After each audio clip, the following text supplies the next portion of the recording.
Denise, you're on mute if you are speaking. Yes, I see it. Okay. Good morning, everyone. All right. Hold on a moment.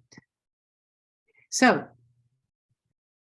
we are going to be talking today in this whole entire 15 minutes on sensory tips. And I tried to do something that would give you all some ideas of simple strategies that you could utilize with children and adults. So we look at sensory strategies because really what we're trying to do is to help individuals self-regulate and regulate their emotions. And it's really, the important thing is about managing how our emotions affect our behaviors. And we know with a lot of our individuals with disabilities, mental health, trauma experience, that they struggle a lot with emotional regulation and self-regulation. And so having some sensory tips can be very helpful. So that when they are regulated, that they that they can learn, and that's a big piece. So there are some simple terms to remember, and I gave you definitions for each one. Arousal is that level of alertness in our body, and this little example graph from an occupational therapist shows us that there is different levels of arousal, and some people refer to the just right arousal as when you're ready.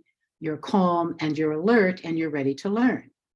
And I sort of think about it as it relates to homeostasis, which is that balance sensory system to all the responses of sensory input that comes into our bodies daily, bombarded daily.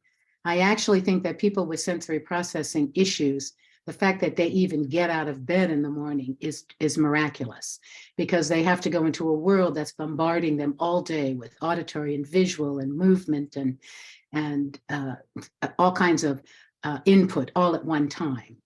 So we look at arousal, and what we want to look at is sort of that level of arousal called optimal arousal that matches with the environment and the activity. And sometimes they call it the just right, that optimum time. And so, for example, at night, you have to have the optimum arousal is to be rested, and your mind is rested, and your sleep, so that you can get to sleep at night and get a good night's sleep. So there's different levels of arousal, optimal arousal, as you go through your day. So one of the key words to me is always regulation, and that's the ability to change the arousal to match the environment and the activity. And all of you experience lots of different environmental influences, things that influence you that are personal to you. So it could be things like family issues or friendship issues, work problems, and you have to do something to regulate yourself to deal with each one of those areas.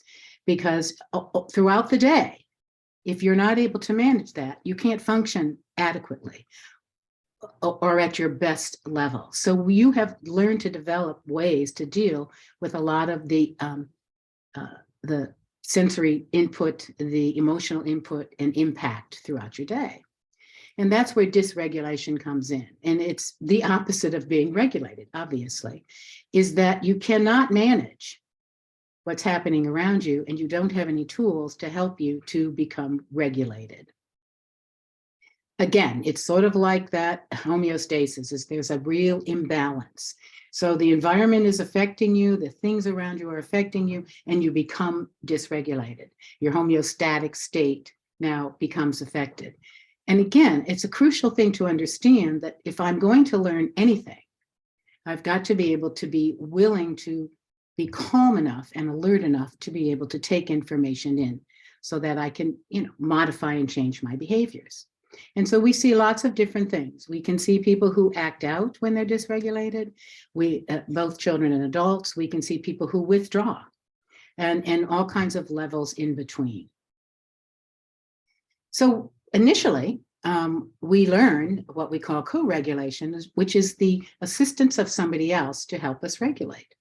And so we know we start out very early as babies, and when we get distressed, whether we're crying, we need a diaper changed, or we're hungry, is that an adult comes and helps us to co-regulate. So they may swaddle us or talk to us or rock us or feed us. And so you learn very quickly that you can help your state of arousal by others. But eventually you learn to self-regulate by yourself, and you begin to pull in strategies that really work for you. And the thing about it is that you need to regulate for lots of things when you start thinking about when I'm hungry or when I'm thirsty or when I'm sleepy. But it also has to do about emotions. And so as we mature, we lots of times for co-regulation will go to other people. So we might have families that we go to help us to soothe us, or we may go to friends, or we may have other professional relationships that are important to us to help us manage something that's really bothering us. And typically about 5 years of age, children are able to self-soothe themselves. So we learn fairly quickly the strategies that are going to work for us. So that's what self-regulation or calming is all about. It's the ability for us to stay regulated without the help of others. And it's the strategies that you develop. And if you think about your strategies, they're all going to be different. I work with a lot of school districts and young adults with professionals, and I find it's really interesting. I ask the question, how do you self-regulate when you're challenged by an individual you're working with? And everybody has different things. Some people go to their colleague and they'll say, I can't really sort of manage this individual right now. I need 5 minutes alone. And so then they do a swap. Or somebody told me, it was a preschool teacher, and she said, well, I actually read a book to a couple of students. That's very self-regulating for me. Some people do deep breathing right there on site. So all of you have developed some kind of self-regulation strategies. But and part of that is your emotional regulation, which is we sort of know what to do when we feel hungry or we're tired or we're thirsty, but do we know what to do when we have an emotional situation, when I'm feeling angry or I'm bored or I'm stressed? What do I do? And so emotional regulation is also a piece to self-regulation. And what's interesting about emotional regulation is if you look at it developmentally, toddlers aren't able to emotionally regulate yet because they have brain immaturity. And what's also interesting is teenagers, due to prepubescence and puberty, it affects their self-regulation. So if you're working with teens, a lot of this happens as we start to see children moving out of their elementary school years, for example, and moving into their puberty years, is that you already find these children much more stressed and anxious. Part of that is the effects of puberty. And for individuals with developmental disabilities, a lot of it has to do with the neurology and their frontal lobe connections that don't always develop more normally or typically. They also have a tremendous difficult time in understanding emotions and how those emotions affect them. In fact, they oftentimes don't even know the feeling they're getting when they're experiencing emotion. So for example, they might be getting upset about something, and so their body is going to be changing, but they don't know that the changes in their body are a direct result of how they might be feeling. Additionally, they don't have any coping skills because they haven't developed them. And so oftentimes we want to start teaching those coping skills when they're young so that they have something that they can rely on. And oftentimes, particularly if we look at children who have experienced trauma, they don't have co-regulation. And so they haven't maybe had some good family support, caregiving support, and they may be experiencing ongoing trauma. So they don't even know a way to emotionally regulate. So there's a few things, and there's probably more ideas, but since I had 15 minutes, I wanted just to come up with some strategies to help with regulation. I did provide in the presentation just a basic idea of review of the sensory systems. All of you know the 5 basic systems of vision, smell, taste, hearing, and touch. But tactile touch is also considered a power sense along with proprioception and vestibular. And also, it's not a new sensory system, but it might be new to some of you, called interoception. And so I thought it would be helpful just to give a quick definition. So the tactile system really is getting input through your skin receptors. And that's through light touch, temperature, pain, And you have two systems called protective and discriminative. The protective system you're born with, and it protects you. It's the one that keeps you safe or warns you of danger. And the discriminative develops over time. Proprioception is the input you get from your muscles, tendons, and joints, and the message that it gives to your brain. And so it gives you some general body awareness and your position in space. And a lot of our interventions and strategies that work to support someone with proprioceptive is heavy work activities. Vestibular is our strongest sensory system. It's the relationship between the semicircular canals in your inner ear and your head movement. So if any of you, you'll notice the one picture I have there of somebody upside down or inverted position. Some of you may think about when you were young, you were able to ride on carnival rides. You may have been able to get in those rides that spin and rides that go up and down fast and quick, or quick drops. And you find now that you're, as an adult, you can't tolerate it. A lot of that has to do with your vestibular system. And as you age, your vestibular system ages like everything else. So you may find that you need to keep your head upright. And if it's not upright, and if it's inverted, or you bend down to pick something up and you get up too quickly, you may find that you get dizzy. And that's the effects of your vestibular system. It really does contribute to posture. Now, the one that's most, it's easy to understand, but hard to put in interventions, is interoception. And it's really about the organs of your body are really giving you input on how you change, with not only your visceral experiences, that's thirst or hunger or tired, but also about your emotions. And so it gives you all the keys, the hints, the tips as to what may be happening to you as your emotional state changes. And so it's really important when we start thinking about the individuals that we support, we work with, we live with, is, do they really understand that the way they're feeling about a particular emotion, they're already getting some key tips. Something is going on in their body. And that's where the rub comes in, is that they may not understand that the feelings they're having have to do with an emotional state. So a few strategies that I thought I'd just give you some ideas of things. So if we're looking at strategies to support tactile proprioception and vestibular, it's about predictability and consistency in the environment. And so no surprises.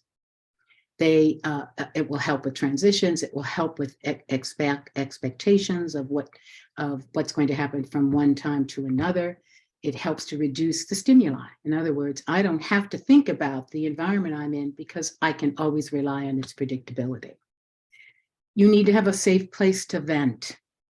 And a lot of times we look at structured break areas or an escape area or a calming area so that the person has a place to go to deal with how they might be feeling. Lots of times a simple exercise program, something as simple as walking, can be of great benefit.